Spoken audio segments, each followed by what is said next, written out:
Hey, welcome to the Reddit time. Teachers, what's the darkest scene you've seen from a student? Today I'll tell you about some true stories. Let's start. Our school had a selective mute kid that graduated last year. Kids were calling him Fish Boy. It turns out he was buying fish and killing them in various ways on Instagram based on people's requests in the comments. What the fuck? He needs help. The Instagram request is also due. Instantly. This might be a future serial killer. I don't know if there is any research to back this up, but it seems like the people who are obsessed with killing animals are the ones who end up as serial killers or threaten to shoot up schools and stuff like that. Where I went to high school was in a rural area and many of my classmates were hunters. There was one kid 3 years behind me and he hunted, but he was obsessed with hunting to a weirdly extreme level, posting pictures of the animals he killed and his guns every day on Instagram. He ended up threatening to shut up the school one day and he never came back. In elementary school we had a kid with a severe peanut allergy and a teacher caught some kids rubbing peanut butter on the opening of his water bottle. We also had a kid who could describe in detail about how to prepare heroin. For some reason the peanut butter story bothered me more than the little heroin chemist. Intentional harm, knowing it would seriously harm or kill the kid, versus a kid who possibly had too much time on their hands and free roam access to Google. Kid seemed down and I asked him to please tell me what was wrong. Not today, but when you are ready. I was his last class of the day and he promised he would. End of the year comes and he told me his brother killed himself. He said he thought about the same many times, but always remembered that he had made me a promise. I made him promise to call me if he ever thought he might again, and he promised me again. He is doing amazingly well and is about to graduate from college. Doing amazing work, recently lost a best friend to mental illness and makes a world of difference having someone like you in their social network. I'm a teacher. A student saw one of my former co-teachers at some point with his wife and thought he was hot, and my co-teacher took advantage of this to get the students to secretly record his sister taking showers and shit. He offered videos of his wife performing sexual acts on and with him to the students in exchange. He finally got caught when the student blackmailed the teacher into trying to get the wife to fuck him, and when he proposed it to his wife, she called the cops. Imagine being so far gone that you ask your wife, "Hey, wanna sleep with this kid? I've been sending him videos of us in return for pics of his sister," and expecting it to go somewhat okay. I taught welding and metal sculpture at the high school level for a year. One morning, one of my students, a quiet, awkward but really nice young man, came into class and asked me for a band-aid. I asked him what for, and he replied that it was for a burn. Class hadn't started yet for the day. He showed me and it was a fresh second-degree burn that was already blistering. It was in the shape of an A. Some kids, if I'm going to be honest, they were bottom performers and troublemakers from a different class of mine, had swept a small metal letter A from one of my supply bins, hit it with a lighter, and then branded this kid on the morning school bus. He had let the kids do it because he really wanted to fit in. He didn't have many friends and these kids had seemed cool because they were always acting out. As a mandatory reporter, I reported it. The police got involved. Other than that, I have no idea what else happened.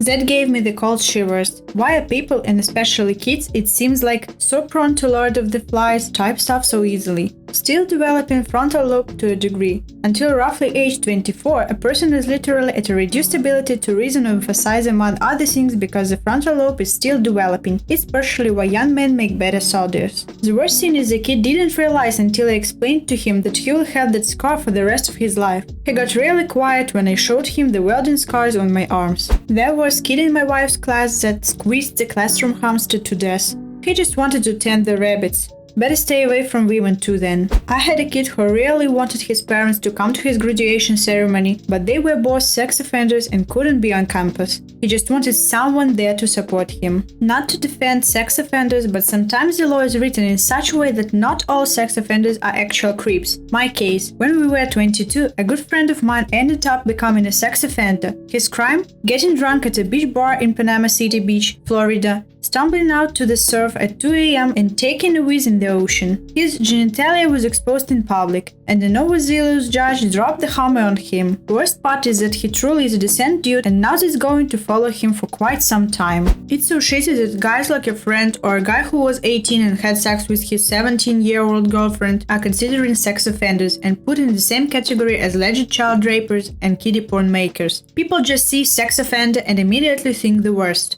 Unfortunately for those people, there aren't many willing to step up and change the system, because no politician wants to be seen as defending sex offenders. COVID is preventing our prom and graduation ceremony, and my AP classes are now online. What a great year to be a senior. Girl was going through a lot. Unprompted told me that her older brother died in Iraq recently, and that was why she was having such a rough time. I tell all her teachers so they know it's sin to be aware of. I'm super nice with her and supportive. Eventually I tell the counselor and he calls home to ask if the family needs anything. Turns out she has never had a brother. Edit. For your information, she was 11 years old. My sister did that too, around the same age. Told kids at school our dad wasn't her real dad, but that her real father died in Vietnam. I don't think my dad ever got over that one. It was just a precursor of more lies to come. I did this when I was 3 at daycare. My dad had just started traveling a lot for work and someone must have asked where he was. I said he was dead. My mother was mortified when she picked me up and I went to a child psychologist for a month. Turns out 3-year-old me just wasn't grasping that dad wasn't dead, he was just into peck and death. Kids do stupid things to feel wanted and accepted. So do adults. I had a 3rd grade tell me in excruciating detail about every time that he had been removed from a home, starting with how he was taken from his mother at 2 because they found drugs in his crib. In his crib! Imagine the toughest, baddest little dude you can and multiply the attitude by 100. He wrote me a note at the end of the year saying that I was a great teacher because he knew I loved him even when he was bad. It has been and will always be the best note I ever get from a student. In that same class, I had a little boy try to cut his wrist with scissors, saying that he didn't want to be here anymore.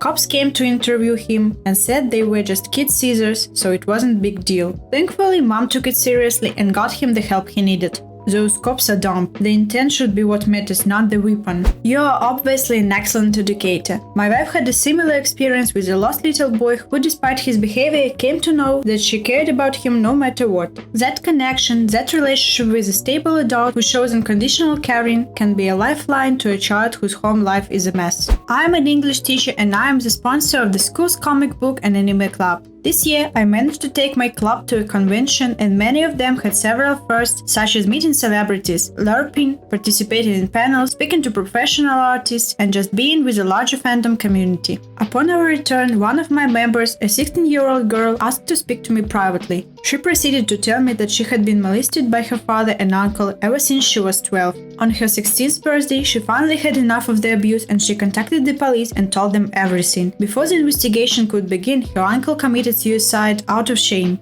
Her father was about to do the same, but she was able to convince him not to do it. He is now facing trial for his crimes. She then thanked me and said that the 2 days we spent at the convention were the happiest days of her life, and it allowed her to feel like a child for the first time in 4 years. It was the proudest moment of my career. Edit. I want to express a heartfelt thank you for the overwhelmingly positive response to this post. Your kind words will serve to keep me fueled during this time of social distancing. I really miss my students and I hope I can see them once again before the school year ends. As for the subject of my post, please know that her counselors and I are closely monitoring her as the wheels of justice slowly turn. As long as she is my student, I'll do everything in my power to keep her safe, and maintaining the supportive environment of the comic book and anime club for her to socialize and strive within and enjoy her high school experience is the best way I can help her now. I teach teens with emotional and behavioral disorders as their primary disability and learning as secondary. Anyways, seen lots of shit, but I'll narrow down to these two. First one. Student D was hard to connect with. He was so disconnected from his peers even. He was on the smaller side and lacked confidence. D was a head-down, disengaged type that usually took a little longer to build a trusting relationship with. I just assumed this was his coping mechanism at school. One day he was gone and another student announced that it was for molesting his little sisters. It turned out there was a big bust in our area within his trailer park where children were just being passed around between convicted sex offenders and used to create porn. The reason truth unfolded was because his little sister's teacher noticed that she had bled through her clothing in her first grade class. His little sister admitted that he had been abusing her for longer than she can remember. The most upsetting detail I remember is that his mother was allowing it to happen in exchange for childcare and money. He ended up in a juvenile detention center before his court date. Because he had an IEP, I was still responsible for providing instruction to him. What that meant was I would send a packet of math worksheets to his tutor at the center. Every couple of weeks they would get sent back to me for grading. The first time I received his work there was doodles and symbols. The next time he started to write phrases. By the end of the semester he wrote me pleas to help him all over his pages. Later on I found out he was being victimized simultaneously by an older man he met on the bus. D is now married and has a child of his own. Second, I had a brother and sister K plus M in class together who had a unique bond. They hadn't spent most of their years growing up together as they were in and out of foster care or group homes. At this point in time, they were living with an aunt, but it mostly seemed like they were house hopping between family members. Their attendance was poor and it was hard to keep track of their current residence. It wasn't very unusual in this district because there is a lot of mobility, especially around this population. Halfway through the year we got a new female student, J. Her mother had gone to prison, so she moved to the area to live with family members. Jay made a positive first impression with peers despite being quiet and more reserved. She had anxiety and depression, so when she stopped attending after the first week, no one seemed alarmed. It was such a big life change, so most teachers presumed she bailed on school. It was at this time K plus M were thriving at school. They were seeming more positive and taking better care of themselves. Come to find out, they invited Jay over one weekend and decided to beat and drug her in an apartment where they had been staying unsupervised. They kept her high in a closet and prostituted her for income. That then explained why they were wearing new clothes and fresh haircuts. Just wow. And you have more stories? A few. Some are funny. A student was charging his uncle monitor in my room and forgot when he tried to fight someone and they both ended up tangled. I had to unravel them and they were both just burnt out at that point. Those scores are surprisingly long. Not funny. A male student found out his girlfriend was cheating and arranged to have her raped in an empty office that wasn't used by the school. He lured her there out of class and had his friend fainting and hiding. She showed up and they attacked her. It was loud enough that staff intervened before it went too far. Edit. The second here is not funny, it just came to mind. Jesus Christ. Did Satan invent your school? Probably. It felt that way, but it was likely poverty, mental illness and trauma that created it.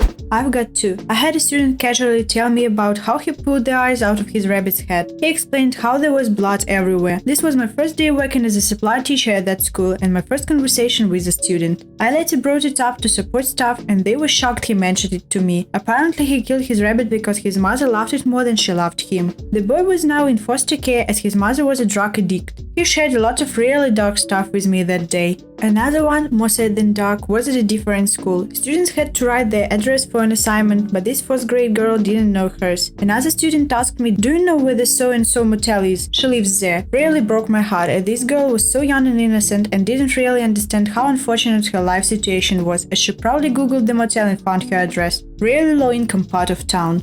A former student of mine was always the quiet one in class. Taught them for 4 years and I spent a large amount of time trying to get them to open up and contribute to class as their written work was exceptional. 7 years after graduation they emailed to apologize for being quiet and that they didn't want me to think they were stuck up. They were being frequently raped by a family member the whole time and were too afraid to speak out. Absolutely broke me. I teach an algebra class and I was explaining how, in our city at least, your address tells you how far you are from the central streets like a Cartesian coordinate system. A girl who happens to be my daughter's friend volunteered to let me graph her address. 3 months later, a boy got expelled for threatening to shoot at the school. He had her address and written threats to kidnap her from her house. He got the address from that class. Answering the questions from thread. The first. I do not blame myself for the actions of crazy people. He could have found it into several other ways. The second. I put my address up first and my daughter's friend wanted to use hers so that it could know the distance between their houses. Was the point of the exercise. The third. Kid has 0% chance of kidnapping her. I know her family well.